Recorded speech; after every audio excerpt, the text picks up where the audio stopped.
board. Bit of a smile on his face as he's attacking with a ragtag group of creatures. You know what's great about Humility against Elves? Sometimes it really matters, and sometimes it's just not even a card in play. Yep. These were already just 1/1s that were only attacking you anyway, so whatever. Cradle going to tap for a bunch of mana here. There's an Elvish Visionary. That won't draw a card. No big deal. It's a bit of a deal. Just another beater. Yep. A bunch of mana. How about a natural order? I wonder what he's going to get here besides a 1/1. Hoey going through his deck here, looking for something in particular. Crater of Behemoth. Oh, excuse me, a Whirlspine Worm, which is a 1/1, I believe. Yeah.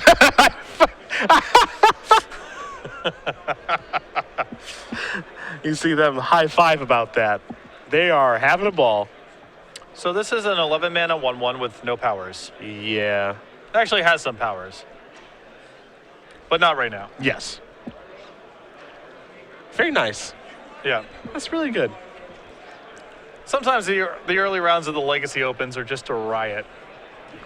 Oh, well, we're definitely in riot territory here. The tournament has a tendency to congeal as you get towards the top of the standings. You see your various Stoneforge Mystic, Delver of Secrets, Sneak and Show type strategies. But early on, it's usually an open landscape here of weird interactions and utter nonsense. My favorite. Mine too. There's a Thoughtcast, sure, why not? A couple artifact lands out there. That'll power up the old draw too. Hit 1, hit 2. There was a Tower of the Magistrate among the cards that were drawn. That's going to get discarded, I think, to Mox Diamond. Absolutely. What's next? There's a Chalice of the Void on 1. That's a little late to the party. Well, Rob just has to pass back. It does set up Rob to potentially either find Supreme Verdict or be able to get Ensnaring Bridge lock established. Yeah, Chalice for 1 can do some good work if Rob finds some other answer. Yeah, there's an attack for 6, has to pass the turn back. Does Hoey over to Rob, who does have a copy of Ensnaring Bridge in his hand right now. The question is, can he get his hand empty? Now, that's a Thopter Foundry. I'm not sure if he has a copy of Sword of the Meek in the bin, but if so, things are going to get real ugly real fast. Well, even Thopter Foundry just in play, sacrificing artifact lands is pretty good against this board. Yeah. Not ideal, but it does give Rob quite a bit of breathing space. Now he's going to go rearranging.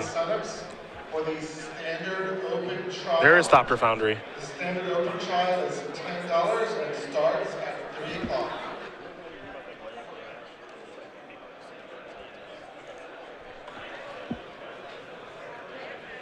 Just going to pass the turn back, it looks like. Yeah, again, just trying to get a Ensnaring Bridge established. At this point, it looks like he's happy with the Thopter, which means he definitely has a Sword of the Meek in the graveyard. I would like to assume. I mean, he can't sacrifice the lands. He can sacrifice Chalice of the Void, things of that nature, as you did mention. But it looks like he may have a sword in the bin to get the combo going. We're going to find out either way here in just a second once Hoey either does or does not attack. Yeah, if he has a sword in the graveyard, it's a disaster for Matt. Even still, Thopter Foundry is pretty good on this board. Thopter Foundry plus Humility, that is a combo. Yeah. That's a combo. Yeah, it is. And that's the combo that Rob is employing here. To some success, sitting at 2-1 in Game 3 against the very accomplished Matthew Hoey. And Hoey may not be attacking this turn as he looks a little frustrated now. Yeah.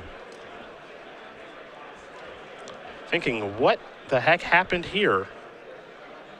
How is this what I'm playing against right now? Yeah, you better believe it. Yeah, and he's passing the turn back.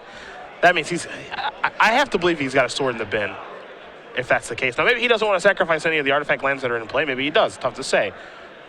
And it looks like he's going to go reaching now. So he's going to sacrifice the Darksteel Citadel to make a 1/1.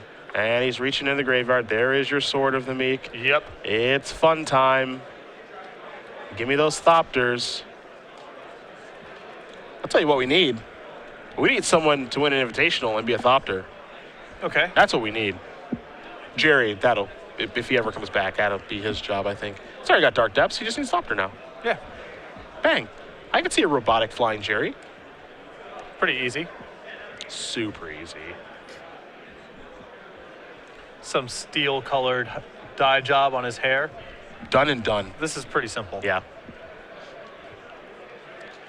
So you see the Thopters are going to start coming into play here. Rob's going to start gaining some life. And if you've never seen this combo in action before, Patrick, if you don't mind explaining it for our viewers at home. So you have a sword in your graveyard, you sacrifice an artifact to make a 1/1 through the Thopter Foundry. This triggers the Sword of the Meek, equips onto the 1/1. You can then sacrifice the sword to make a 1/1. That again triggers the sword because it's in your graveyard when the 1/1 comes into play. Rinse and repeat. So for every mana that you have, you can generate a 1/1 flyer and gain a life.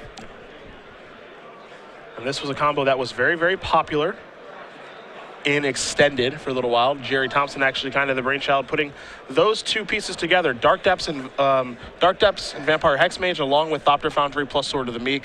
You could tutor for those pieces with Muddle the Mixture.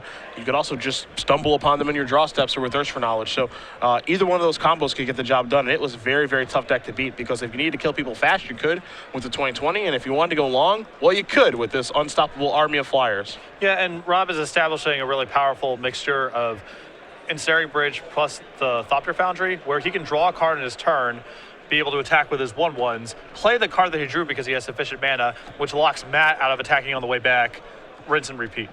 Now let's not forget here, you saw the block there with the World Spine Worm in front of the Thopter Foundry token, because even though those Thopters typically do have Flying with Humility, they don't.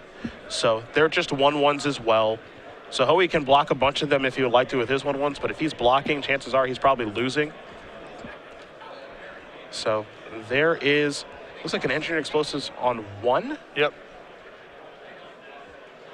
Now, should that be countered from Chalice or no?